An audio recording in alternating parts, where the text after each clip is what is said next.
the film canister our informant hid in Spookmate Keith before he died. It contains vital information on Skullface's plan.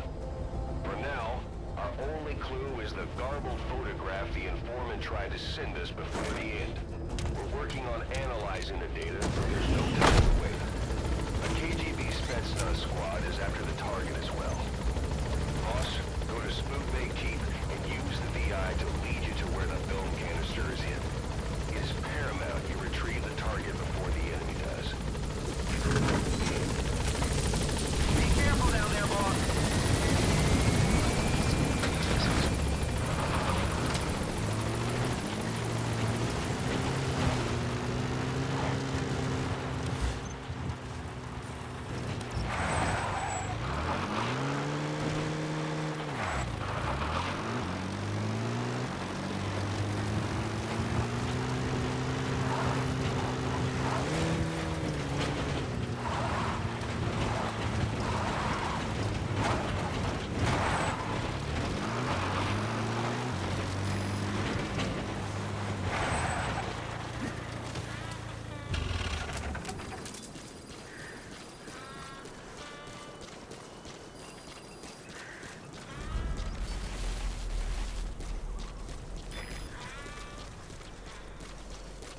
Enemy presence detected.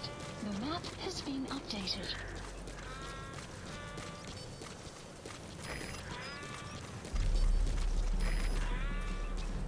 You have arrived. Enemy presence detected. The map has been updated.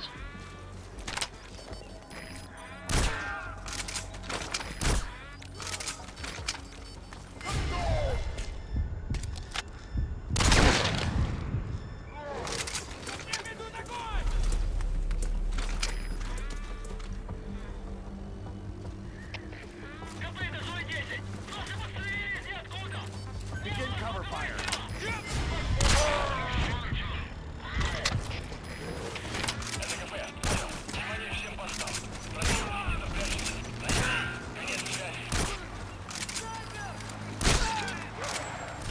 Enemy presence detected.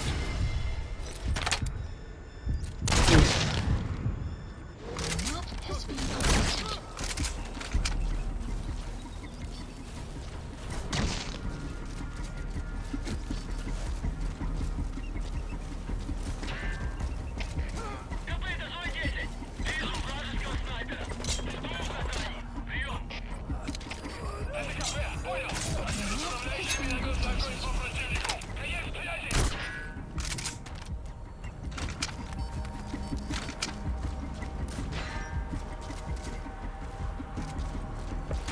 Enemy presence detected. The map has been updated.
Boss, we fully decrypted the VI data.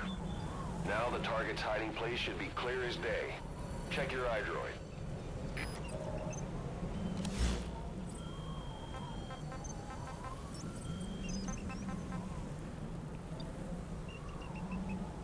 Look for terrain that matches the VI. The target has to be hidden there.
Completed your objective.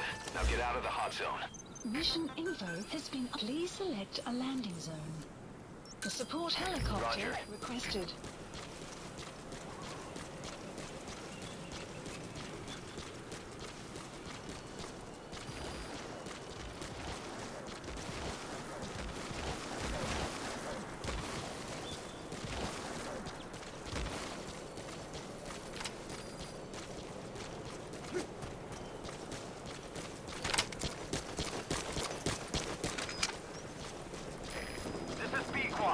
Arriving shortly at LZ.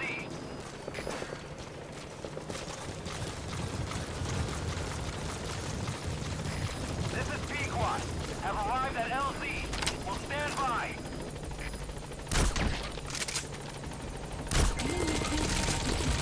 Support helicopter has arrived. Support helicopter has arrived.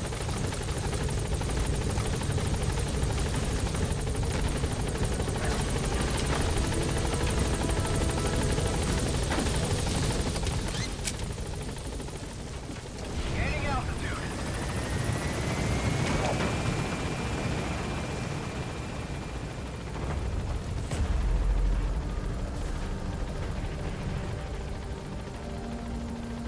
Exfiltrated. All right, you're out of the hot zone. No enemy forces in pursuit. Mission complete. Warning.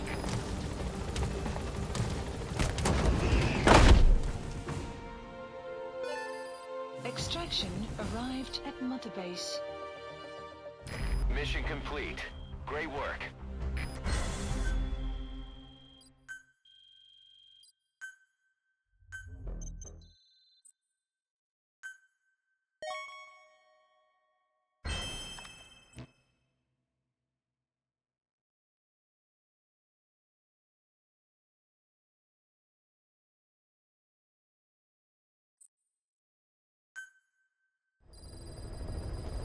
Side ops list updated. Boss, I've updated the mission list. List We've received a updated. new job offer. The details are on your iDroid. We finished decoding the informant's report. That floating kid we've run into a few times now. Looks like he was a test subject in clinical experiments. The Soviets called him the Third Boy. The Third Boy was brought to a lab on the outskirts of Moscow from Czechoslovakia, after which he was due to be sent to a research center in Leningrad, then Siberia, and finally an academic town in Novosibirsk. It doesn't appear that the researchers witnessed the talents we've seen from him, but nevertheless he was quite the popular subject. His latent cognitive abilities suddenly awoke en route to Moscow. According to the report, The third boy was easily influenced by other individuals' biofields. Evil thoughts, in particular. They affected his mind like a virus. Extreme anger or resentment, motives for revenge, in other words. Now, during the transport flight to Moscow, the boy was exposed to a powerful mental energy field coming from a certain individual. Ever since, being conscious of his powers, he's become a sort of energy generator. What's unique about him is the way his acute telepathic abilities get taken over by another person's will. The boy began to physically parasitize individuals experiencing extreme anger and codify the host's desires. This includes amplifying the host's natural strengths. Or, in accordance with the host's desires, he can also implant program code in another individual, making them a puppet, essentially. Human neural synapses transmit weak electrical currents between neurons. These electrical currents, though at a level difficult to observe, warp the magnetic field outside the body. The third boy is able to pick up these weak fluctuations. Contrary to psychotronics, which involves controlling the human mind, his abilities as a receptor are too high. The emotions he picks up from another individual are amplified and unleashed into his body as they recur in his brain. They turn into microwaves, which then affect the physical world, triggering paranormal phenomena like the spontaneous combustion of organic matter or psychokinesis, moving an object without touching it. There's one other thing.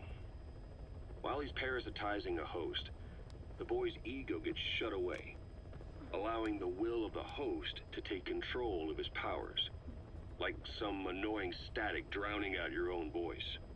That means he isn't responsible for what's been happening. Somebody's extreme anger has manifested through the third boy's powers in ways none of us could have predicted, which would mean this was going on somewhere around us. Looking back on it, a lot of things make sense now.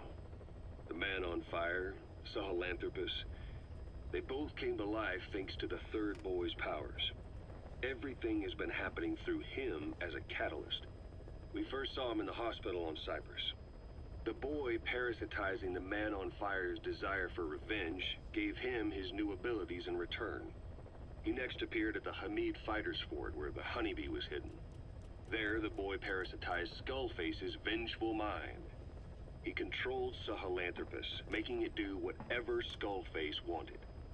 Same goes for when we extracted Emmerich onto the chopper. When he appeared at the Devil's House in Central Africa, Skullface's will controlled the man on fire via the third boy's powers. Everything is clear up to this point. But even the informant couldn't pinpoint who the host was in the cave within Serac power plant. Sahelanthropus suddenly became active, then crushed not only the man on fire, but Skullface as well. Surely neither of them could have been the host. Who else was at that location and bore anger more extreme than either of them? Whose will was controlling Sahelanthropus? According to the report, emotions transmitted in children's brains affect the surrounding magnetic field more strongly. Cerebral nerves are covered with insulation called myelin sheaths to increase impulse speed. The reason for this leakage has to do with the fact that children's myelin sheaths are still developing. So, how many children do you remember being there? Children with a burning desire for revenge and bearing a grudge against you. I can think of only one. Eli. We don't know what kind of life he's had, but the resentment he's shown toward adults is nothing short of extraordinary. The third boy resonated with Eli's mind. And that means Eli bore the strongest animosity of all individuals within the boy's reception range, estimated to be a 3-mile radius, beating out even Volgan and Skullface. The third boy has probably remained hooked on Eli's anger since. You remember at the Devil's House, the third boy showed an interest in Shabani? That must have been his ego making a rare appearance. He may possess abilities far beyond anyone else in the world, but he's still a kid. Maybe them both being kids was enough to bring them together. And if so, maybe with Eli, he isn't feeding off him, but acting in symbiosis with him. So what kickstarted the third boy's powers? If we look at the location and time that his plane went down, we can make a pretty good guess. When the plane experienced the first anomaly, it gave an accurate report of its position to a control tower, due north of the Black Sea, 125 miles east of Kiev. Dead south on the Black Sea is Cyprus's Green Line, so the plane's position was directly north of the hospital where you'd been asleep for 9 years. And this anomaly was reported at exactly the same time that you woke up. The plane was enveloped in flame from the inside out. The fuselage burnt to ashes. There were no survivors, at least not publicly admitted. Your thoughts formed a synchronicity with the boy's psyche and were amplified inside his brain. That would have been more than enough to trigger his abilities. Your rage was like a big bang in his head, blowing the lid off his powers. The boy was then secretly moved to the lab outside of Moscow where Volgin was comatose. There, Volgin's thoughts resonated with the boy and he was awakened. Volgin became the man on fire, hell-bent on getting revenge on you. His instincts led him straight to you. Skullface knew Volgin from Operation Snake Eater, or perhaps from even before. Monitoring this pair of extraordinaries, he discovered the hospital and sent his assassin and XOF. Skullface was probably watching the situation from close by. Then, realizing how useful these two test subjects could be, he approached them. Reacting to Skullface's thirst for revenge, this time the boy let Skullface's will control Volgin.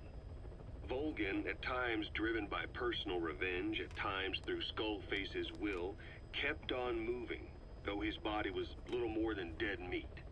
Perhaps there were moments where even your thoughts affected him as well. But without the boy's power, it was like the plug had been pulled from the socket. Everything was powered by anger, malice, revenge. This is how the end of the report sums things up. Both the third boy and the man on fire were originally test subjects of paranormal research for military applications, like telekinetically controlling the leader of an enemy nation and making him launch a nuke, or stopping the heart of someone on the wrong side of the Berlin Wall, experimenting with latent human abilities. They were used as tools of the Cold War. The boy's only crime was being born with unique gifts. But he was sacrificed on the altar of war. His life reduced to slavery under other people's wills. Turned into a living weapon with no will of his own. And eventually the only emotion he could feel must have been the desire to get revenge for the hand he'd been dealt. Boss, it's you that awakened the boy's powers. But there's more to it than that. I guess the anger emanating from you was something he could truly relate to. Please select a landing zone. Heading to Mother Base.